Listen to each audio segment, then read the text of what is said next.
Hey guys, back on XP Realty, part of the Johnson Group here in beautiful Savannah, Georgia, with my boy Brandon Giebler from Next Move. What's going on, buddy? How you doing? Doing fantastic. How are you doing? Good, good. I'm just recovering from yesterday's St. Patrick's Day. Oh my God, very, What? very tired, but I Yeah, had a great time. What'd you guys do? it was a long day for sure.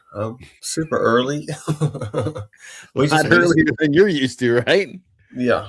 It's not my jam that early, but it was cool. I mean, it's the first time I went down there ever really on St. Patrick's Day. So Wow. yeah, I'm not a So, huge crowds person. With everything going on, I'm thinking something crazy is gonna happen. So oh just yeah, well, I didn't even think about that. Well, if you thought about that, you probably wouldn't have went down there. So, but I had a good time. I never seen it from that perspective. Marching in the parade was really, really cool. So I want to thank Caitlin from the Irish Wolfhounds. It was awesome. She let me walk with them during the parade, so it was really cool. But you guys not here to listen to us talk about the St. Patrick's Day parade. But how cool Patrick is for walking in the parade. say what? How cool Patrick is from walking in the parade. How sore I am is what from Yeah. walking in the parade. But today we're going to be talking about the stats for Savannah, Pooler, Richmond Hill, Guyton, Right. Rankin, and Port Wentworth. We are looking at February stats from last year versus this year. But we're also going to be going over a quick article from Cotality talking about, how there's regional statistics and all that kind of stuff, which is obviously we're going to talk about that. So here's the article. Are you ready? Yeah. The National Mortgage Professional wrote, cooling prices, persistent regional divide shape housing outlook for 2026. So yeah, 2026. here we go. Are you ready? Yeah, Let's of do it. course. As rare as it can be. So the article starts out with Cotality data shows U.S. home price growth slowing to 1% as the housing market enters 2026 on firmer footing. No stilettos in this grass, with easing rates and regional divergence shaping a more balanced outlook, which that sounds really positive, right? Right. I like that. Absolutely. So nationally, the home prices are only growing about 1% right now, which means that the housing market is stabilizing, which is great after that crazy pandemic boom that messed up a lot of people. But locally, we're seeing something a bit more interesting. Some of our markets, like Savannah and Richmond Hill, are starting to actually cool off, while places like Pooler and Guyton are actually outperforming the national market pretty significantly, which is kudos to us. That tells us that this isn't a one market kind of thing anymore. We're a bunch of micro markets kind of reacting differently to the jobs coming in, the affordability, which is a huge kicker, and all the new construction that's coming to our area. So we'll start here with the mean home sales price, which Savannah, ooh, sorry, you dropped 12%, which right now with Savannah, it's most likely due to the all that inventory that's like flooding the market right now, the higher insurance rates that you get just for living in parts of Savannah, the higher taxes in the city limits, and I feel like because of the affordability kind of thing right now, a lot of the investors are starting to kind of pull back a little bit because the ROI doesn't make sense. The cash on cash return does not make sense unless you just got it and you can make it happen like that. It's kind of slowing that thing in a little bit. But it doesn't necessarily mean that your home, if it's in Savannah, lost that much value because obviously the median price is that can shift based on which homes on the market actually sold. So that's going to be the difference. So no, your house didn't lose 12%. Calm down. Whew. But Pooler growth is up 7%, so that continues to outperform because of the job growth here. Gulfstream's a heavy hitter out here, and the Hyundai plant supplies a lot of jobs. That place is huge, so Oh it yeah. it has a lot of employees.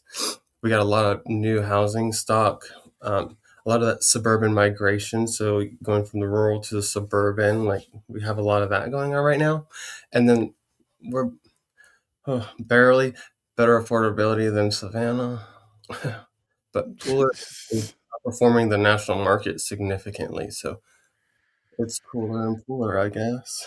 Yeah. Richmond Hill's declining by 9%, which mm, obviously we saw during the 2021-2023 boom. Like they hit that price ceiling in Richmond Hill. And then you have a lot of the luxury houses out there. So, and there's a bit of a slower demand on the buyer side for that type of property. And then inventory is more so normalizing. It's not getting a huge influx and it's not losing a lot of current ones on the market. So it's kind of doing its correction. It's not crashing. Get that? We're not in a crash. What is it? We're not clickbait, you know? Well, I think, the thing is, I mean, like, I think we predicted a pullback of prices Yeah. because they're just it was overheated. It's like if you have something that's hot, it's got to cool down a little bit. You know what I'm saying? Got to cool it down a little bit. Oh, sorry, I was getting into a song. And then you got Point Wentworth, which is down 6%. But this area had a really fast growth during the Hyundai announcement phase. So some cooling is to be expected right there. And along with all the new construction homes competing with the resale homes, I mean, you're going to run into that. Sorry. And then the builders offering incentives out the yin yang to get you to Oh buy yeah. their houses because they don't want to sit on the inventory and they don't want to lower the price. You Well, got they did Brink. lower the price, so I mean, That that's tells kind you of the something. reason why. You know what I'm Tells you saying? something. And you got Rankin. Rankin's down 5%, which is more of a price correction after that rapid pandemic growth, which you see a bit everywhere right now, thank God. And then you got your rural suburban areas adjusting to the higher interest rates going on. So that's cool. E- Everyone loves a good high interest rate, right? What? You- Everyone loves a good No, high interest rate. no one likes a high interest rate. And then, well, don't get credit cards then. Guyton is just blowing everybody out of the water with up 21%. This is crazy. Obviously, that's going to play into the proximity to the house. Want to be closer to work, save on gas because now it's more expensive. So why not buy closer to work? Heck yeah. And then they have a really strong new construction demand out there right now in Guyton, which is cool. But um, it's this isn't this is like it's not like dramatically outperforming compared to the national 1%, which is cool. But there's a lot of hidden migration patterns that most people don't really pay attention to or don't know about, which is a lot of markets closer to the urban areas, like the urban core of it all, they're starting to cool down. And then the markets that are further away from that urban core are growing. So people are getting out to pay less, which they pretty much have always done. It's just now I feel like the affordability is making it just that much easier to just bypass those expensive areas because you can't afford it. Well, you know what's funny when looking at these numbers, you're talking about expensive areas. It's and Savannah being 325 and Guyton being 387. Yeah. What? What? But then you got Richmond Hill here, first time under $400,000 price point since April of 2023. That's the first time Richmond Hill. That's the last time Richmond Hill was below $400,000. So there is a retraction coming, but as the spring, and you'll see. Hopefully, I mean, we're going to find out what happens both ways on this next part. So in this next part of the report, they talk about regionality. In this report, they're citing Northeast and Midwest is growing in price. Chicago, Milwaukee, while annual price growth in markets like Texas and Florida are going down. Now, if you have watched any of the news, Florida is getting smashed because they live on the coast. Insurance prices are crazy, and it's hard to just insure the homes. Texas, kind of same situation. Austin is like ground zero for like the retraction from investors. And speaking on the investor thing you're talking about, them pulling back, back when money was cheap and basically free to get, interest rates for an investor was like 4 to 5%. Now their interest rates are 10% because the interest rates go up. So, I mean, it's just, when you talk about the investors pulling back, it's kind of the same thing. And it's in all these places. They're pulling back from that. And once again, like I said, and I always say, real estate is super regional. When you're talking about, that's why we break them down into these little cities, but even it goes further than that. When you're talking about Hyper. Savannah, where's it in Georgetown versus Arsley Park versus, I don't know, Wilmington Island, Wilmington Island, all those Paradise stuff. Park. It's just different in every single spot. So when you're looking to price your home, these are good numbers to go by, but like you got to call a real estate agent to get you locked in and dialed in on where your home is definitely different. And then I think looking ahead, like they say, affordability is going to come down if interest rates come down, but like, when is that going to happen? We're going to show you the demand, though, what's going on here. So new listings coming to the market.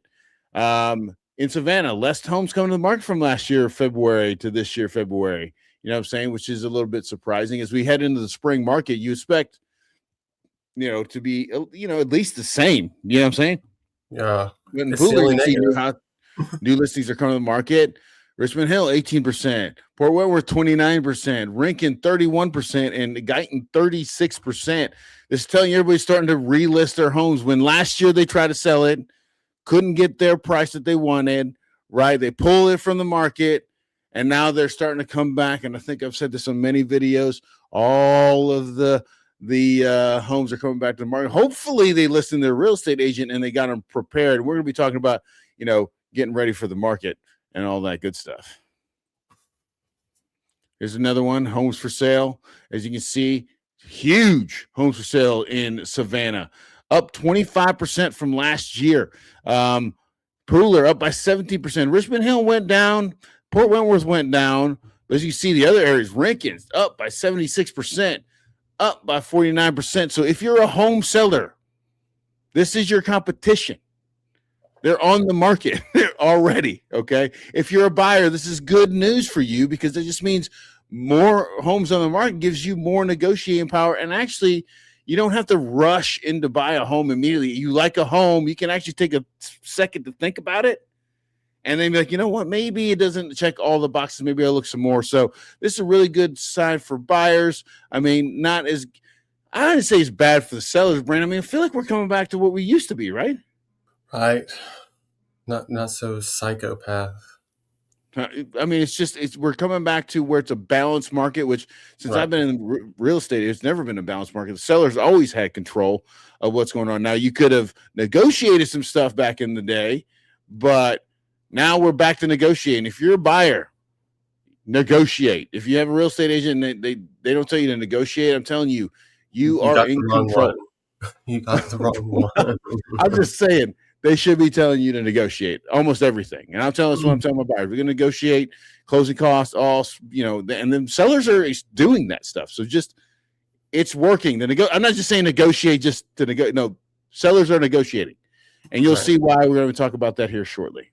They're not going to roll over and play dead, but they'll negotiate because they know that 'tis the times, Absolutely. This is another snippet from the article. But Dr. Hepp also noted that anticipated declines in mortgage rates could be the catalyst for a renewed market momentum in 2026. So she's expecting if the rates would fall, it would help for that seasonal upswing in spring that we usually get. And this one is really important. And if you don't know who Dr. Hepp is, Dr. Hepp is a chief economist at Cotality that analyzes and forecasts housing market trends, mortgage data, and economic conditions when it's affecting real estate. She's done for over 20 years of experience in the housing economics for real estate. So I think she knows what she's talking about. So I think we can listen to her, but you can form your own opinion. So what this is saying is if the mortgage rates start to drop in 2026, we could see buyers jump back into the market like pretty fast. Because right now, what it is if people don't want to buy, it's not that they don't want to buy, it's that they're just waiting. They have been waiting. Rates are still high, affordability is still tight. So a lot of people are just sitting on the sidelines waiting for the coach to let them come into the game and play at their level, if you know what I mean. Right. But the second those rates go down, I mean, especially with going into the spring, that's when things start to pick up again, anyways. So I think it's going to be a frenzy, but I don't think it's going to go back to like the pandemic crazy market. But it's going to get a little, could get a little aggressive, which We'll is see. kind of nice. What they're expecting is like a more balanced market, of course, where prices are still growing, but just at a normal pace, not jumping up $40,000, $50,000 just because it's pretty. Around 4 or 5% a year instead of those double-digit jumps are what we were seeing before. Something not crazy would be great. And these are the rates for today. Wow. Don't you love that? Yeah, kind of hovering around that 6% range point right there. See the VAs come down a little bit, the FHAs come down a little bit, the fixed rate obviously came out a little bit, but it's kind of hovering at that 6.25, 6.5, right, Brandon? Right. Right. They Hasn't say been that watching. the economists expect that the rates could move towards 5.5 to 6% within the next 1 to 2 years. So, And I want you guys to think about this. This is March 18th, 2026. So if you watch this video March 19th, 2026, these rates are going to be different. They yeah, change daily. Actually, yeah, they change hourly depending on where you're going. So just being aware of what the rates are at the current time is important, but you really got to get with a lender. We've got tons of lenders that can help you out right, without a problem. right. And they're saying if that were to happen, three things typically occur: is you're going to get that buyers return quickly to the market because everyone's been waiting. They're all pent up, I got pent up aggression. They want to get out. And then sellers will re-enter into the market because now they got buyers galore coming around. So they'll probably make their house more presentable, more marketable this time, and then it'll be fine. They'll get good money. But many of those homeowners are locked into that 2.5 and 3% mortgage rate. They won't move until the rates improve. So, It makes a but big difference. I mean, right, you're telling me earlier what on a $250,000 home, what was the difference in payment? $500. $500. So if someone has a 3.31 interest rate right now, and you know what I'm saying, and then they go buy the next house at 6.31, even if they bought a home at the same price, it would be $500 more. Hopefully So they have and if, equity to put right. towards it. So that's why they called it the golden handcuffs. Wait, you got handcuffs? I'm just saying they're golden. I've got golden handcuffs myself. I'm not selling my house for a the rates would have to come way down, or Right, someone's got to give me some insane amount of money for my house. So right, I mean, I'm pretty much locked in, but I love my house, so it's not gonna matter. I'm not trying to move. I love my neighborhood, everything about my neighborhood, so I ain't right. going nowhere. But all right, so the report underscores the inventory levels and mortgage rate trends will be pivotal in shaping the housing activity. Of course, lower prices on houses and lower interest rates, of course, is going to change the way buyers view the market. That goes without saying. Um, Once again, local variations expect to persist. When you're talking about job opportunities influencing buyer decisions, I think that if you don't have to move, you're probably not going to move. There's not. I don't think, Brandon. You think there's like people that are like, oh, I just want to move up, moving right now?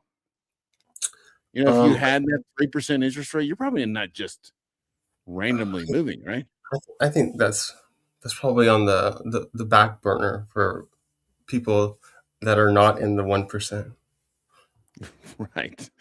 Um, so we're talking about some closed homes. So just talk about demand right now. The closed sales are down across the market. You see negative 24% for Savannah, negative 4%, Pooler, negative 40%, Richmond Hill, negative 40%, Port Wentworth, up in Rankin by 32%.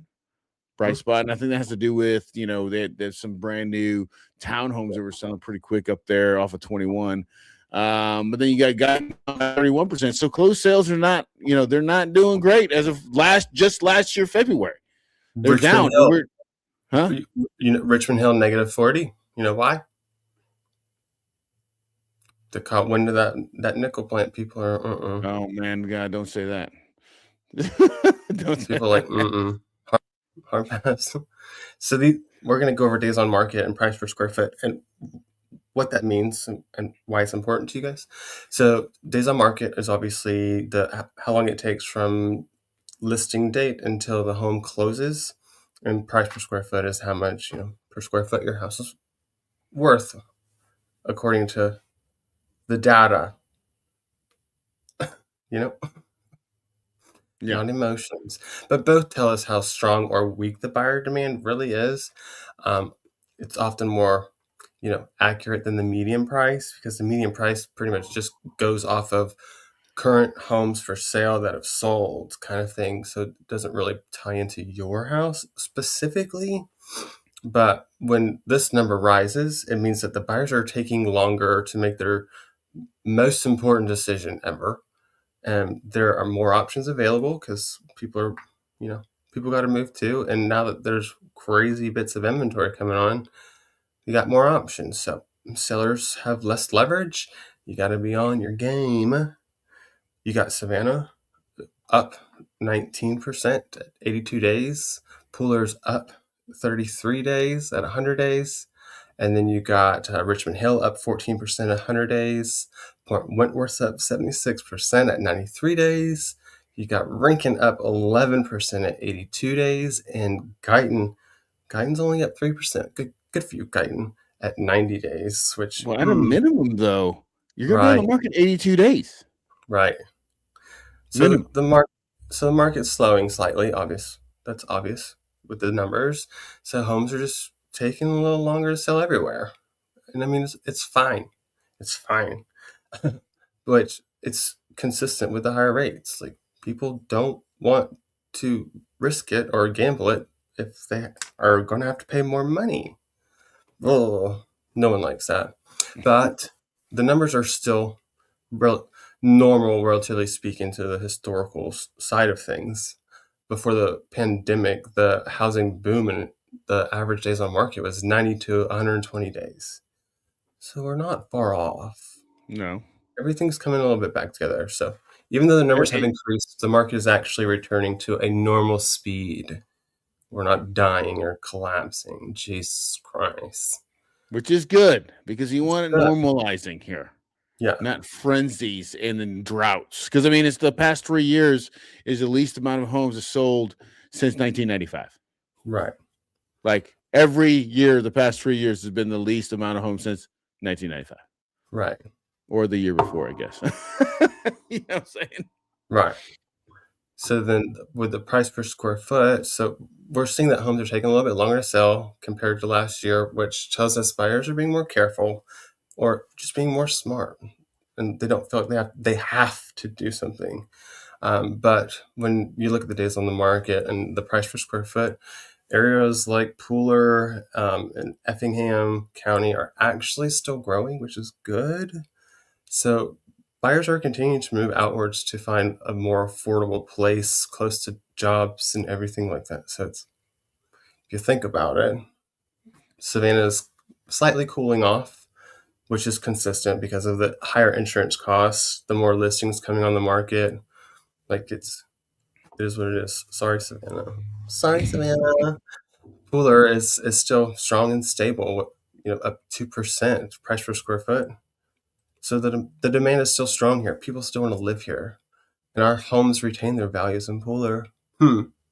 So Pooler remains one of the strongest suburb markets, obviously. I live here, I can say that. And Richmond Hill is going through a slight correction after that strong growth in the recent years. So it's still looking more like a normalized stabilization type situation for them. Port Wentworth, the number stands out to me in a way, negative 20%. What the heck happened? What That's happened, Port I Wentworth? mean, I don't know. They're dropping prices on small ass houses. Yeah. So I mean, it's probably due to the surge of the new construction homes and then the larger homes selling. Obviously, a larger home has a smaller price per square foot than a ranch style home. So that plays a part there too. And then the incentives that the builders, oh my God, I'm surprised they don't just give you the house at this point. Oh, so we get you, Rinkin. We get it. We see you, girl. Rinkin is kind of quietly strengthening in a way. It's coming up 4%, which suggests growing demand for Effingham County, which is nice. It fits that broader migration trend that we were talking about earlier. People are kind of moving out, trying to get back out into where you can breathe air and Well, it's not not. only that, but then the HOA situation in the Pooler, Savannah, Richmond Hill area sucks. People don't like HOAs, And everything is HOA now. right? Except for in Rankin and Guyton. Like, what is happening? What is happening, builders? They need to opt out of the HOA after completion. Mm. Awful. But Guyton's sitting at a stable growth, which is good for Guyton. So Guyton went up 1%, which would suggest to us that they're at the early stage of the expansion market where the prices are rising slowly as the development increases, which is positive. I think good for Guyton. What makes that unique for them right now is like our area is going through this housing cycle, like these three housing cycles simultaneously. So we have like our cooling markets, which are your more luxury and more established areas like Savannah, Richmond Hill. And then you have the stable market, which is more of the balance when it comes to supply and demand, which is Port Wentworth and Rincon. And then you have the growth markets, which are the where people are migrating to, the affordability is there, and then the job growth and job opportunities, which is Pooler and Guyton. So, I mean, the numbers make sense if you look at it from an economic standing. Right. Well, let me ask you a question, Brandon, before we let everybody go. What is the one piece of advice you give buyers as they're navigating these markets right now? When it comes to a buyer, if you plan on buying something, I would say definitely get with an agent that has knowledge, has all kinds of things to be helpful, that has time for you, that will set you up correctly. And then I would say talk to a lender and go ahead and let them do their pool and get all the information that they need to give you an idea as to what you might need to work on in order to qualify if you don't qualify, or even if you do qualify, what can you do to get a better score so then you get a better rate, so ultimately your payment's lower. And then kind of go ahead and expect all of the costs that you're going to occur when it comes to the transaction, because I mean, time, money, gas, everything that you're not going to see one home and buy it. So like expect these expenses, home inspections, closing costs, I mean, Well, if you have repairs, it, if you kind of have have a everything, nest egg. Well, if you have everything ready to go, if at least you have the down payment, right, of 3.5%, Yeah, if you're going to do FHA, obviously if you're a VA buyer, you don't need a down payment, but closing cost is also 3.5 to 4% of the purchase price of a home. So when you think of it that way, in a $400,000 home, you're going to need somewhere in 12, $13,000 just to do the closing costs. Now we right, can also negotiate these things. That doesn't say that we can't, but if you have it, it puts you in a power position, right? If you talk to the right. lender early, it puts you in a power position.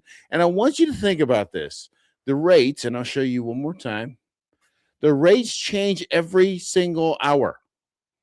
This is just the rates for right. Well, this was an hour ago, so it's probably already changed.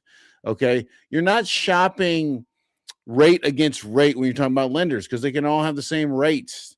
You're shopping, we're talking about origination costs. You're shopping how do they respond to your phone call? Like, are they answering the phone when you need them? Stuff like that. You're not trying to compare rates right now because you can't lock in a rate until you go under contract. So just know that was your buyer. Now, Brandon, what would you tell a seller? I would I would tell a seller to suit up, Buttercup.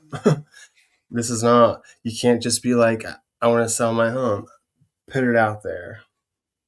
You have to. I go through. I take a seller through a house. Like I say, we do a little role play.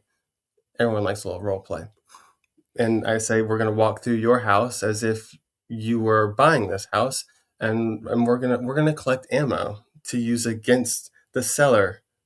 You, and we're gonna jot down everything, and then we go over the list. Like obviously, what makes sense to keep and ask for, and some of the like, there's a smudge on the wall. We're gonna do that, but like notating everything to where it kind of puts in perspective to them, like what they need to do in order for their house to, show in the brightest, best light it can.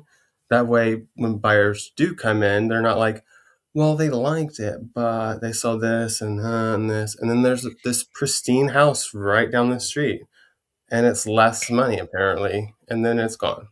And then you lost the buyer because you didn't take those precautionary steps to make your house photo ready in a way. Well, absolutely. And I'm going to show you a couple of numbers here when he's talking about what Brandon says. We're coming back to the days on market, right? I will tell you, if your house is well maintained, priced properly, you're not going to wait 100 days to sell your house. No. If it's priced correctly and everything is updated and all that stuff, you're not going to be waiting 100 days. Now, if you price it incorrectly or there's a bunch of stuff, because buyers are looking to eliminate your house. There's so much inventory. We just showed you. Look at this. So Get much. the inventory up again. Homes for sale. Just when you look at the 1,600 in Savannah, you know what I'm saying, alone, that's your competition.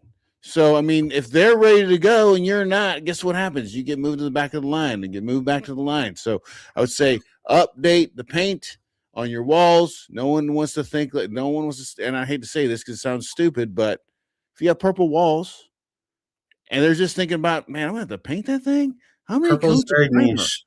Purple's Yeah, very how much niche. primer am I going to need for this? Like, how much time is that going to take me? And then they're just like, you know what? I don't want to deal with it. Let's go Yeah. find another house because there's 1,600 other ones, right? So Right. get your house neutral colors, all the stuff you've heard before. We've said it a trillion times on this channel, but get update your appliances, update your lighting, update all your stuff. Make sure there is no reason for them to walk away. You want to sell your home, you've got to be serious. And once again, even if you price your home perfectly, the market has slowed down. You saw the interest rates. You know what I'm saying? There's chaos going on in the world, right? So people get scared. So, just be patient if you're selling your home. You could do everything perfectly and it still sits on the market. It ain't going to sit as long as others that don't Right. get their homes ready, but the market's taking some time. So, is there anything we missed, Brandon, that you want to say to everybody before we go?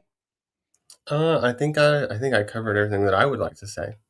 Okay. Well, I mean, I Are think I there, covered everything I like to say. Just like I said, just be ready. If you have any questions about the market, you can give me a call at 912-657-3544. Brandon, if they want to get a hold of you, well, how do they get a hold of you? it's 912-656-5218. Give us a call if you're looking for lenders. We got plenty of them. You look on my YouTube channel, I got a list of them, just videos of them talking about VA loans, FHA loans, USDA. Well, I think the USDA one, I need to redo a USDA one. That one is from Kim Watson. Do you remember Kim Watson? I do. That was like 6 years ago. I need to update the USDA one. I need to say hi to her. Well, we got a bunch of videos on my channel, so check them out. And then once again, I really appreciate you guys watching, and I'll talk to you guys soon. Sip you later. Mm.